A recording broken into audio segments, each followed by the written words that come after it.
안녕하십니까. 박훈탁TV입니다. 텍사스주가 2024년 선거에서 유권자들에게 미 연방 탈퇴 여부를 물을 예정입니다. 구독, 좋아요, 알람 설정, 자율 구독료 부탁드립니다.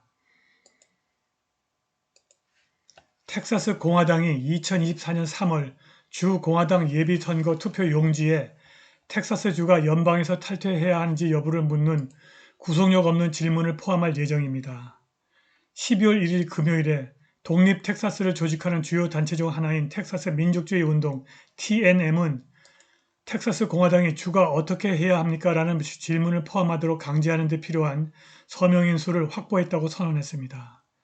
올해 6월 우리 조직은 텍사스 선거법 172.088에 따라 청원 캠페인을 시작했다. 선거법의 이 조항은 유권자가 청원을 통해서 정당의 예비투표 용지에 질문을 올릴 수 있도록 허용한다고 TNM이 발표한 성명서에서 전했습니다. TNM의 최근 승리는 론스타주가 탈퇴에 대한 국민투표를 실시하기 위해서 수년간 추진해온 노력의 일환입니다. 그러나 정치 분석가들은 헌법에 주들이 탈퇴할 수 있는 조항이 없다고 주장합니다.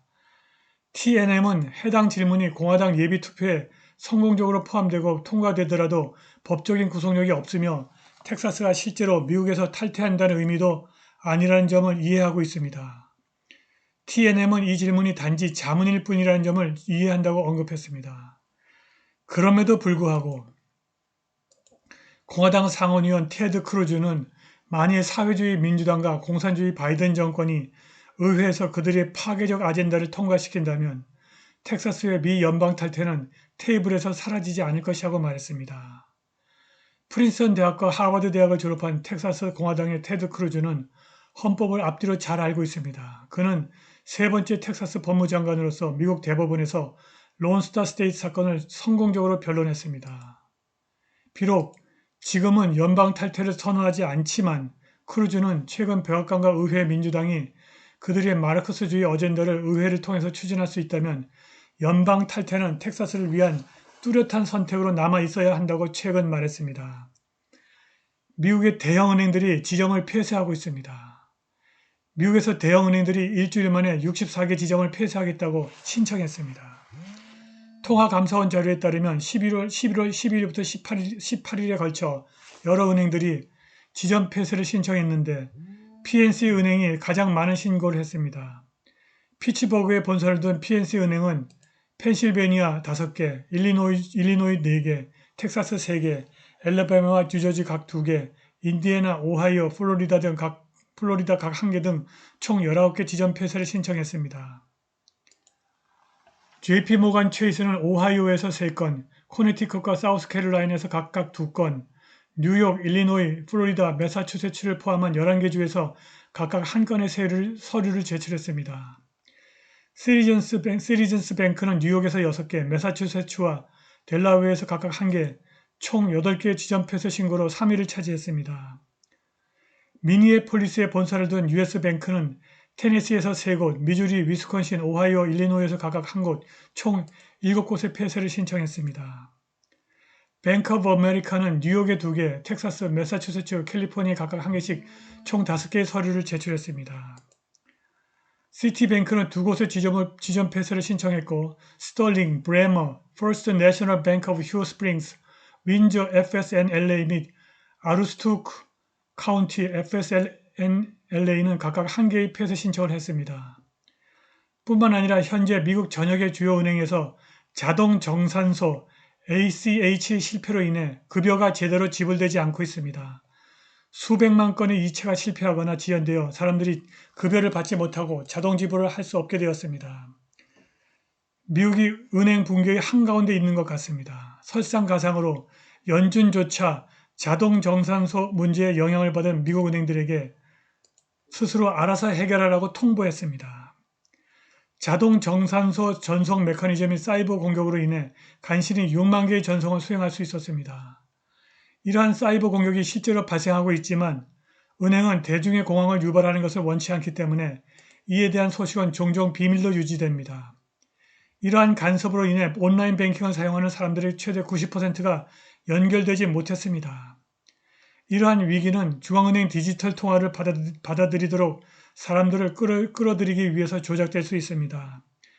모든 사람이 연준의 디지털 시스템을 신뢰하도록 겁을 주기 위해서는 은행 시스템의 실패가 필요하다는 것입니다.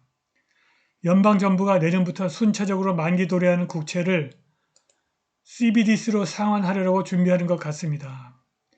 나토 사무총장 옌스 스톨텐베르그는 우크라이나 러시아 분쟁의 잠재적 실패에 대해 경고하면서 우크라이나를 지원할 필요성을 강조했습니다. 전쟁은 단계적으로 전개된다. 우리는 좋을 때나 나쁠 때나 우크라이나를 지원해야 한다. 우리는 나쁜 소식에도 대비해야 한다라고 스톨텐베르그가 독일 방송사 ARD에 말했습니다. 그는 나는 미국이 계속해서 지원을 제공할 것이라고 믿는다. 이는 미국의 안보 이익과 부합하고 우리가 합의한 것과도 일치하기 때문이라고 말했습니다. 그런데 유럽의 우크라이나에 대한 지원은 매우 미미합니다. 어느 정도냐? 한국이 우크라이나에 보낸 155mm 포탄이 유럽 전체가 보낸 것보다 훨씬 더 많다고 합니다. 유럽은 왼쪽 차트에서 보듯이 금을 대대적으로 매입하고 달러 패권의 붕괴를 기다리고 있습니다. 이 왼쪽 차트에서 검정색 선이 각국의 GDP입니다. 거의 대부분의 유럽의 주요 국가들이 그들의 GDP를 커버할 수 있는 양의 금을 보유하고 있습니다. 유로화의 근본이제 유로화로 붕괴하는 달러화를 대체하겠다는 것입니다. 아주 교활한 작태가 아닐 수 없습니다. 푸틴이 2024년 3월 대선에서 재임에 도전할 계획이라고 출마를 선언했습니다. 2024년 대선은 3월 15일부터 17일까지 3일간 치러진다고 러시아 중앙선거관리위원회가 발표했습니다. 대통령 선거가 여러 날에 걸쳐 치러지는 것은 이번이 처음입니다. 푸틴은 2000년 대통령으로 당선되었고 2008년까지 4년 임기를 2차례 역임했고 2008년부터 2012년까지 러시아 대통령이었던 드미트리 메드베데프 밑에서 총리를 역임했습니다. 메드베데프 재임 기간 동안 대통령 임기가 6년으로 연장됐습니다. 푸틴은 2012년부터 러시아 대통령직을 유지하고 있고 2018년 재선된 이후 현재 두 번째 6년 임기를 수행하고 있습니다.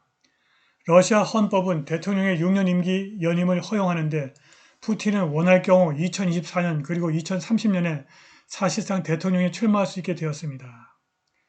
유명한 우주비행사 출신 의원 발렌티나 테레시코바가 제출한 수정안에 따라 헌법 개편 전 푸틴의 임기가 무효로 처리되었기 때문입니다.